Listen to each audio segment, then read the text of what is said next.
you were on set dresser, right? You were the wardrobe on set? Yeah, I'm on set costumer. That's what I meant, costumer. I say dresser, I meant costumer. Yeah, I looked after everyone but Gillian and David, and occasionally I looked after them when Nancy wasn't around. Yeah, I literally looked after everyone. I eventually started getting more help with the background and stuff like that. And I was the only.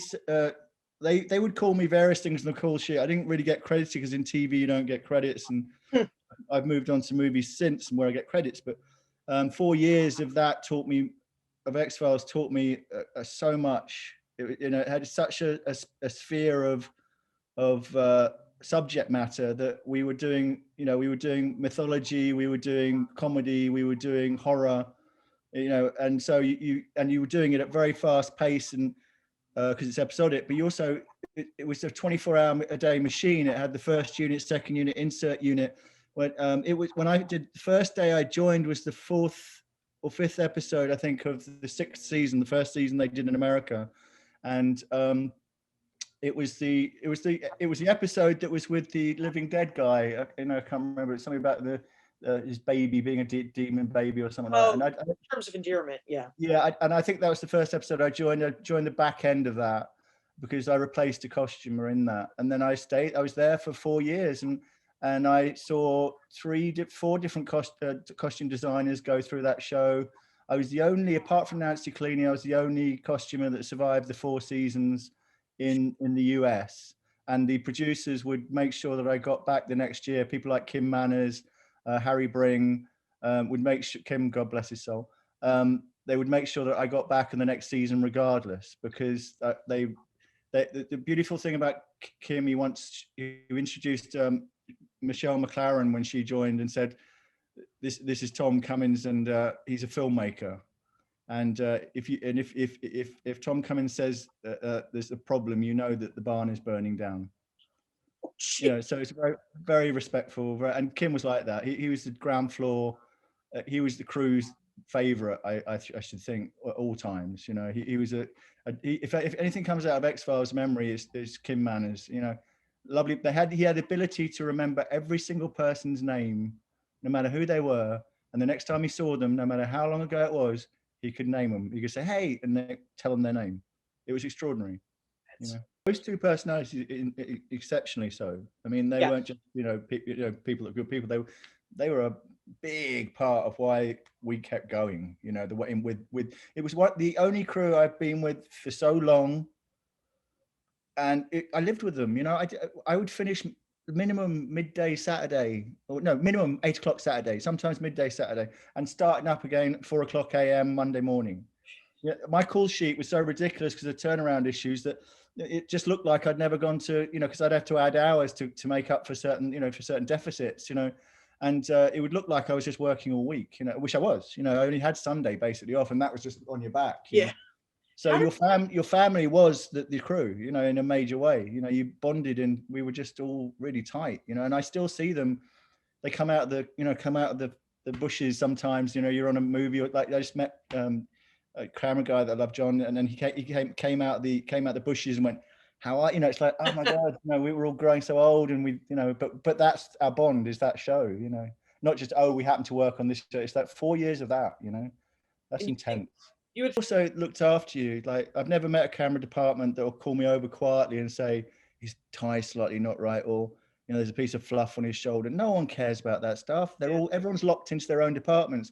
But when you start being family, you start passing it down and passing it around, and it becomes second nature to look out for, they know that, oh, Tom wouldn't like that, so they could call you over. Not oh, they're under the gun on their DP. They more concerned with their crew members that are. Right. I'm standing there, but I can't.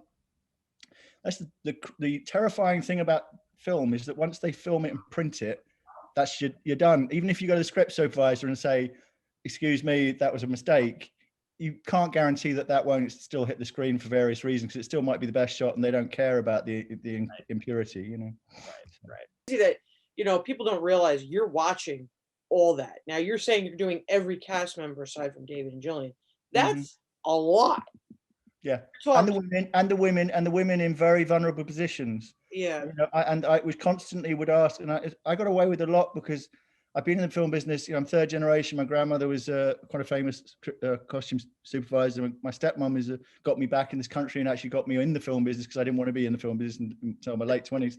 And she's a costume designer and she threw me on. But well, I don't know why I was babbling all that. What was the point of that? No, I was saying like how difficult it was for you, as your job had to have been as costumer for, aside from David and Jillian, you Mitch. Yeah, but Robert the point I was making with the women was that yes, I got away with a lot because I think because of my background and my accent helped, I must admit, and the women. Every time I would ask them, would you prefer to have a girl look after you? Because there are a lot of vulnerable, like nude scenes and semi-nude scenes or very vulnerable scenes, and it taught me a lot about looking after actresses as well as actors. I mean, X-Files did that for me as well, and that's extraordinary. Because normally they're very divided, really. What would you say was the biggest challenge you faced? Was it the sheer volume, or was it the hour? I mean, what was it that you felt as a costumer on set? What was the most It was everything. It was all of it and the above. It was like the pace of the move, the pace, I learned systems of collecting multiples from each episode that we didn't use because I knew they would invent something in the script, halfway through and say, look, we want to kill this guy. And we'd be in the middle of nowhere, because it was a location shot episode. We were back on stage maybe a couple of days, but out of the 10 days or whatever, we were mostly on location, a long distance at that, and big long drives. So I was kind of in a situation where I had to start thinking outside the box, and that's why it's made me the costumer I am today, because it taught me to, keep those great multiples we didn't use, keep those in the truck. They'll come up, and they did. The episode where it was the Iraqi veteran where he gets hit by a car and becomes stuck, and it shows that he's half metal, half. I did all the aging. I did all the Emmy Award-winning makeup by Sherry and Kevin Westmore, and that. I was the guy doing the costume below them. They were the people that taught me everything I know about aging with blood and everything, because I followed their lead. I followed it's the costume, and then because I have a creative background, I was allowed to be creative. Because they didn't have an age dyer. That was me, so now I respect agent dyeing specialty totally, because I did a little bit of it. I did a sort of Jack the Lad version of it, but pretty good, I think. If you look back in retrospect, some of that aging wasn't bad, and I did that on the set. I'd prep it a little bit on the back of a truck, but then on the set I'd tweak it, like the Lord of the Flies thing. We threw a bucket of flies all over that guy. But I prepped it with loads of plastic flies, that I got them to order for me, and just so that there was a base, so that when they threw these, and God, they stink. Okay. When they threw it all over the actor, at least as the mass moved, there was nothing underneath. It looked like more and more layers. I mean, I had to give it a base, and so you're constantly thinking in that way. The Christmas version with Ed Asner and Lily Tomlin. Yeah. When they revealed, that was one of my first episodes, and Lily was Ed and Lily, great. Pete, Lily took me under her wing, and she was really nice to me, and and Ed was just a gent. And but they had this Christmas episode, and there's a piece where they reveal them dead as corpses under the floorboards, and all that you're sharing with set dress and production design, dressing the skeletons into aging it, getting the cobwebs right, making it right. And all that, that all those challenges, those are great challenges. And then there's the stamina. You have to build a stamina, because we had costumers come to visit for day plays. I remember a woman just breaking down, said, "How can you do this? How can you do this? This is too much," because it's a major motion picture at speed. My father, who's a director, came to visit the set, and he looked around at the equipment, and we had. By the time it came to America, I mean, my favorite episodes are in Canada, the early days, to be honest with you. They're fantastic. When they're slightly off, then the costumes aren't that great, but the concepts are fantastic. Yeah, I mean, the concept. Yeah, but the concepts are fantastic, and it's all brilliant, and I love it. They're my favorite. But by the time they came to America, we had budget up, so much budget. And like my dad would visit set, and he would go, and they would all tell me, they say, "You'll never get an episodic like this ever again in your life." And true enough, I've never seen an episodic like it with that much power. We had cranes, we had Steadicam, we had everything just sitting, waiting for our disposal. We had second unit banging away while we're banging away. We had, going as well, and we had an insert unit on top of that. It was 24/7 circus. It's crazy. And I'm very, very proud to have been part of it. And a lot of the crew was picked. they were movie, in those days, there was a differential between movie and TV. There was, even though you got good quality TV, which now has become a long, long way now with streaming. It's like we now watch movies, releases on TV, for Christ's sake. But in those days, there was a little bit of snobbery about it, like, oh, there's TV, and especially in the 70s, where ER and picking up broke the mold. X-Files broke the mold. We started breaking the mold in our generations, but we were the first because even if they had a good TV production, like even if it was Roots and stuff like that, they were colossal, fantastic looking. But there were exceptions. Most of TV was like this, not too much going on. I did Baywatch, for Christ's sake. Times it just goes on and on. You once you start the circus, in the circus, you'll meet people on the road all day long. And I once in a while I pop into my family, and X-Files was more of a family. I've got tight on many shows, but X-Files really, 4 years, man. You don't go through that. And plus, really, because I also survived whole departments in my department. Nancy was the dresser for David and Gillian, but I was, I was there for the beginning to the end of America. Well, since the 3rd episode in. And I looked after Robert Patrick, had a great relationship. And actually, Robert Patrick's first full season on in season 8, where he wasn't just a guesting room, the designer left after about episode 5. And I literally got the chance to actually use designing skills and actually sort of had a closet. I revolved his closet with the help of it. I had got a little bit of help from, Nancy would help me out, in where to shop and all that. But he literally was, and then Llewellyn took over really well, properly designed him for the last season. But I filled that gap for a period, That's you were right. Did you have a close relationship with Mitch and saying Robert and Annabeth and Annabeth, I really loved Annabeth. Really lovely woman. Robert, tight. We were tight as hell. I saw Robert on a movie actually a few years. Men Who Stare at Goats. He had a guest part, and he's I love Robert. He's full on, and he goes, oh, I'm on a TV show. Hey, maybe I can get you on. That'd be great. And he looked at me, side looked at me, and goes, you just get bored, wouldn't you? Knows that I like it full on, really, I suppose, because of X-Files. He saw me doing the, since then it's taught me in motion picture, it's like the Matrix. I've always said episodic at that speed is like the Matrix. I can see the bullets coming on motion pictures, because of X-Files training. You're always thinking outside the box. Like I'm saying, I got multiples, but you also have to think again. You can't rely on your department because it's moving so fast that things are shifting so fast that you're having to do a lot of it yourself and make those executive decisions yourself. I'm not stepping on anyone's toes by doing that. It's just this physically at 3 a.m, there's no one else to make that decision, and you're 70 miles away from anyone, so you just got used to doing it, Nothing and like it's great. It's great. I liked it. It gave me a much more room as a costume. And on the set, the ADs would call me, because they were so sick of me not getting the recognition I got, with credit wise, they would write on the call sheets, they say costume set supervisor, yeah, or key set, and it actually influenced me, because then when I went to motion picture, I started as a set costume credits, and then I'm the first generation to push for key set costume to be a title, because it wasn't there, but before it was key or it was set costume, and set costume was always seen as an entry level position in the union, which is completely absurd the way we make movies nowadays. Yeah, if we were making them old school, like old days when my grandmother was, and it was off the clock, on the clock, and everything was finished and the actors knew exactly what they're wearing and how they were wearing it, it was all well rehearsed, then fine, I can be an entry level set costumer. But nowadays that doesn't happen. It's guerrilla. Decisions are changed at the last minute. Whole costumes and concepts are changed at the last minute. And if you can't handle that, then you're going to get run over in a minute. But again, with training like that, you come out of it with you learn. It's like learning not to, like when something first gives you stress. Your first reaction, whenever you get first stress, and you can mask that stress. In the end, after doing that a few hundred times, you start getting the ability to take a second, look at it there.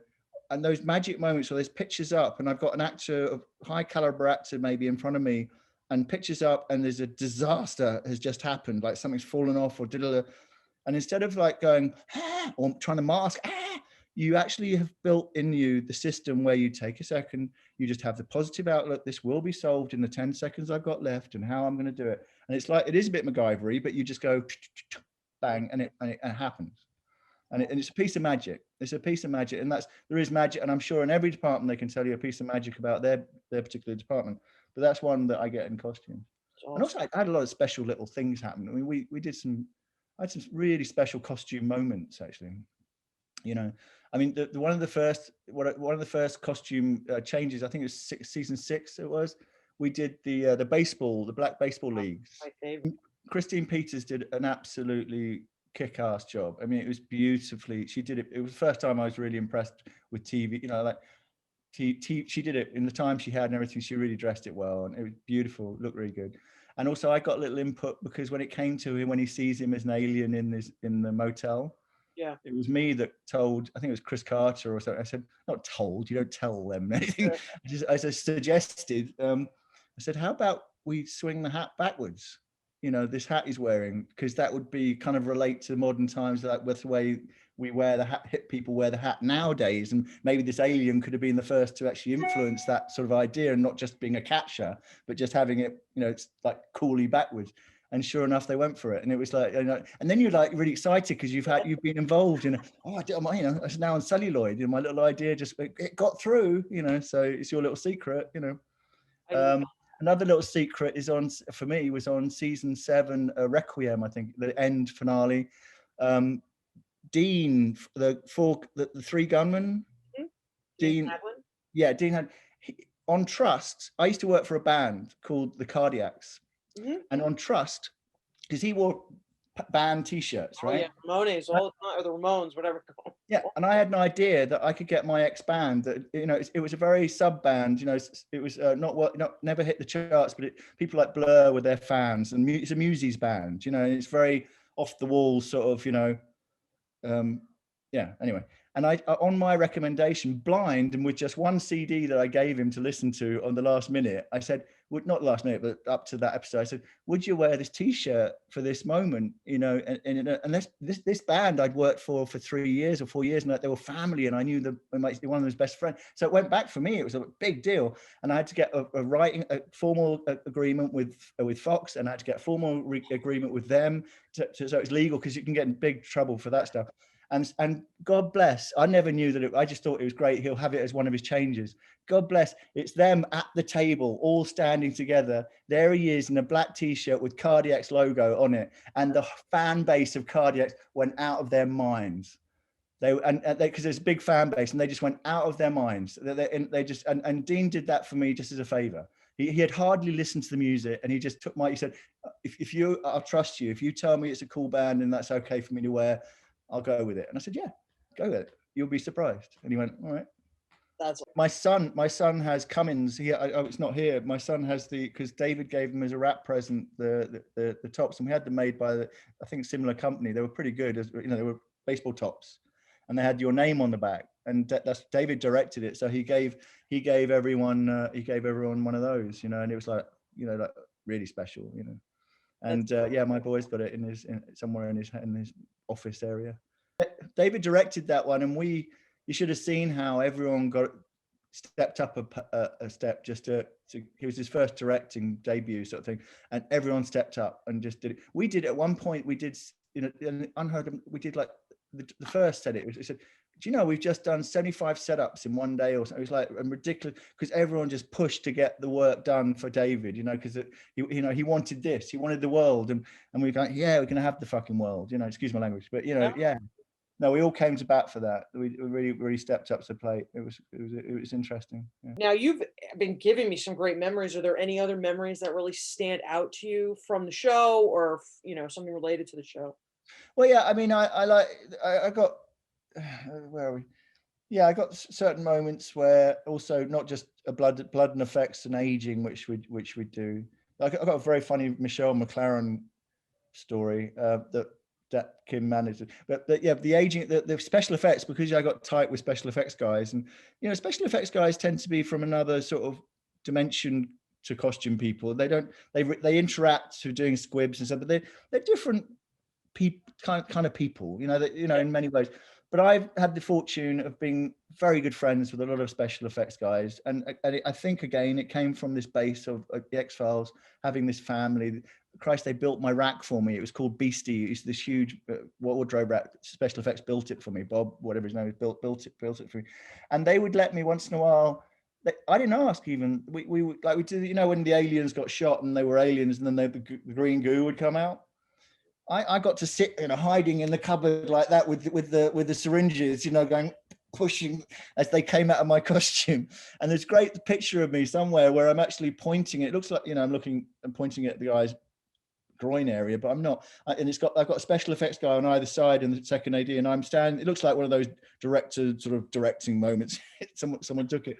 Then it's me pointing out where the best places would be to get maximum effect for where the wound.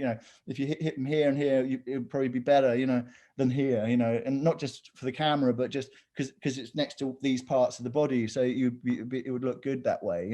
And they went, and then they go, okay, do you want to do it? And so yeah, sure. And they hide in the cupboard and bang, do it away. I mean, and there was an episode of who's the guy that used to be in Clint Eastwood films. He gets stabbed at the beginning of the movie at the scene, and he's an older guy, and he heals, he self-heals. I had, the funny thing is I didn't realize that Zoom obviously is Wi-Fi, so I had it all lined up, the episodes, so I was going to refer to them and just know but I haven't got that anymore. So I'm just going, but that is one jolt of it, because that's another my first experience of properly aging a costume, because he gets knifed in the opening, and the director was Michael Wilkinson, who is also the executive producer. No pressure.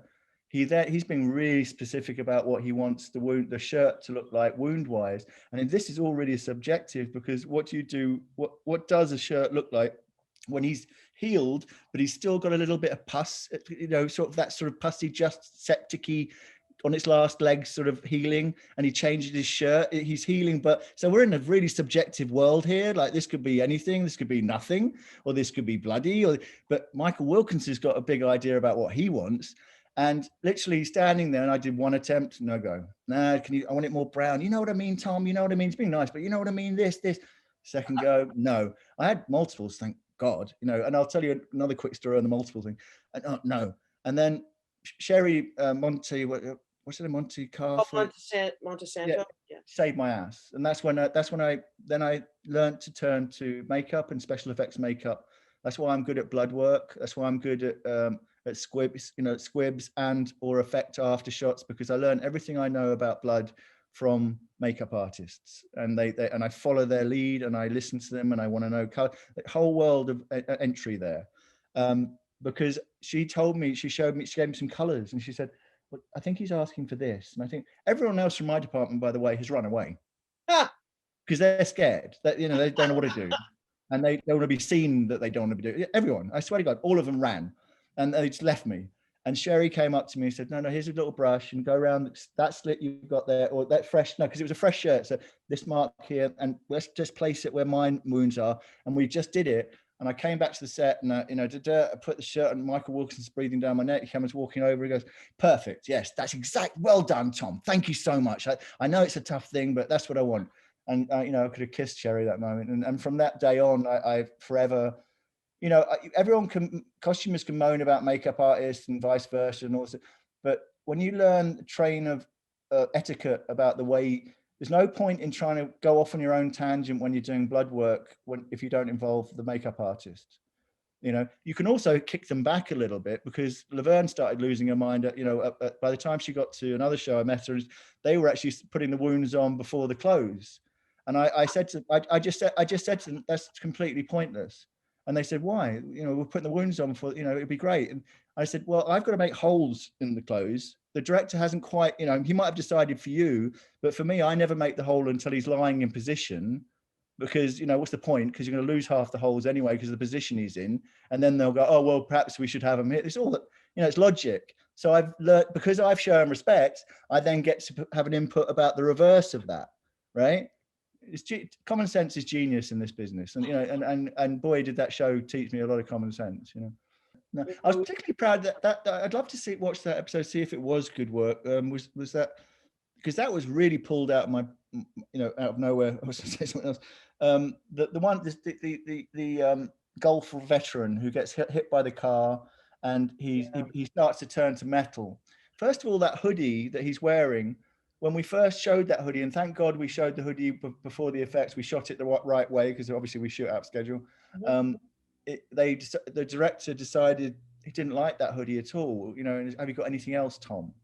And I knew, I'm on the spot now. We could stop camera for about at least 45 minutes at least before we find anything from the wardrobe department with multiples to give you anything. But because of this hoarding multiples, I had a bunch of hoodies that had never been used on a previous show that were awesome. And I knew exactly what he meant. He wanted the cowl to look more heavy and authentic, not just like a Russell Athletic. He wanted a good look. And I had him on the truck, and same color. It was just magic. Thank God, and I knew I had enough to get through the episode with all the different stages. And so I put that on him. And then I got really into they said there was going to be a chat, and I talked to Sherry about it, and I said, what do you think? And I did all this stuff, and her stuff was breaking through the thing. And I'd love to see it, because it was a combination. It's that whole thing of what Michael went through with Michael Wilkinson, the subjective thing of what does metal do? When you start turning metal and you've been hit by a car, what's that meant to look like? And I did that on the hoodie, and they were doing it on the face, and I was matching to it.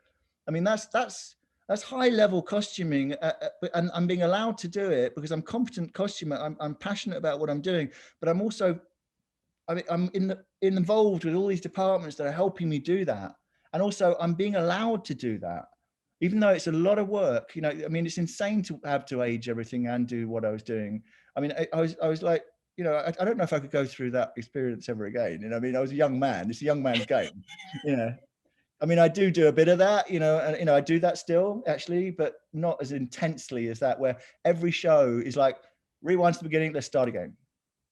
Another quick story. I'll keep rattling off. Tell me to stop when you need to go home. But there's one, because things keep going to mind. I think it's called Monday.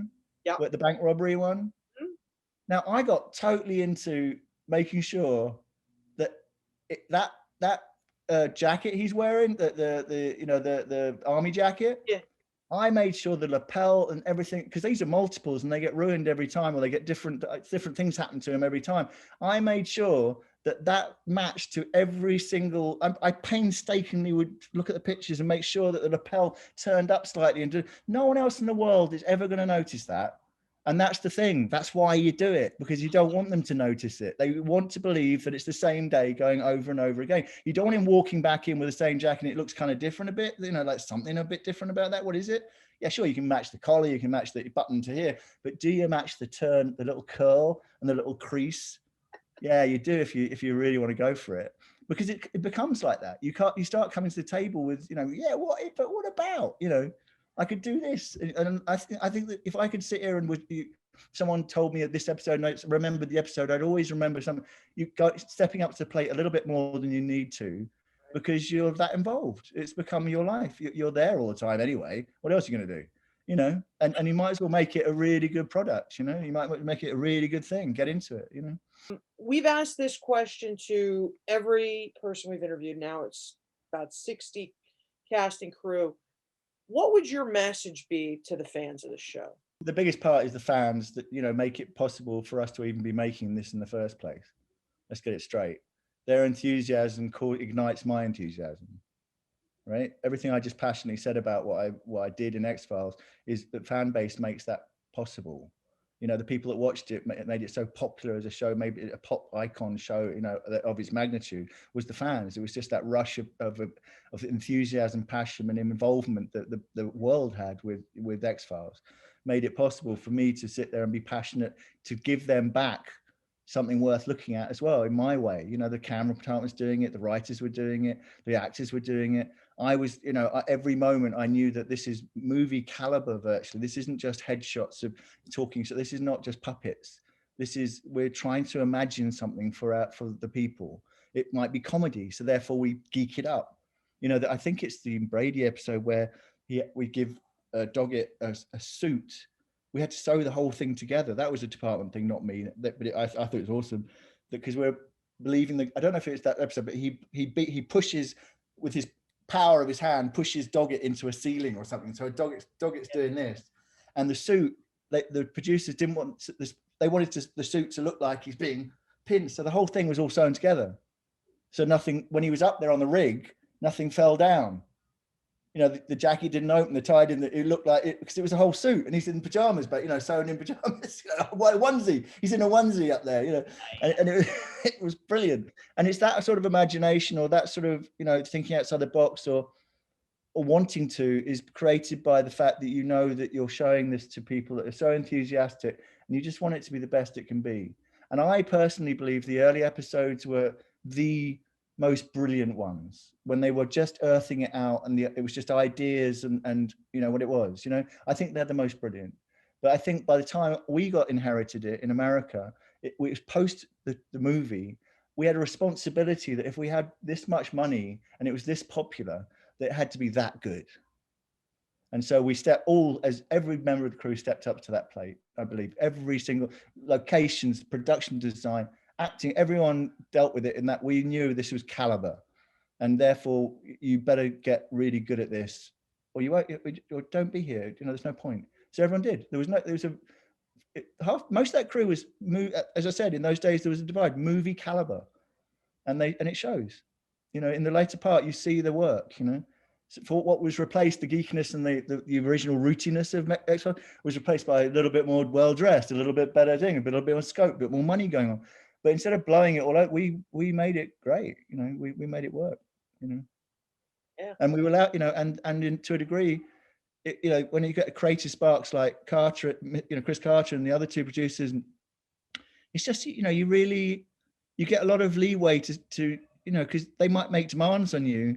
But because they make demands on you of what they want for this thing, it then leads you to be ignited about everything. You know, you then think, well, okay, if that's the way they're really intense about that, it has to be right, then surely everything has to be right. You know, and even if Chris Carter's not there at that moment, or, you know, it's just a night shot at 3 a.m, I better make it look really cool, you know? So I'd say thank you to them, yeah, in a big way, because they made it possible for us to work our asses off, but do it for something that was worth it. You know what I mean? As Kim would say, kick it in the ass. You know, it's not a joke. It was a happening. And, you know, I doubt, as I said, was the old timers said. I think it was Tom Doherty said to me, he said, "You'll never see this again," and I don't think you will.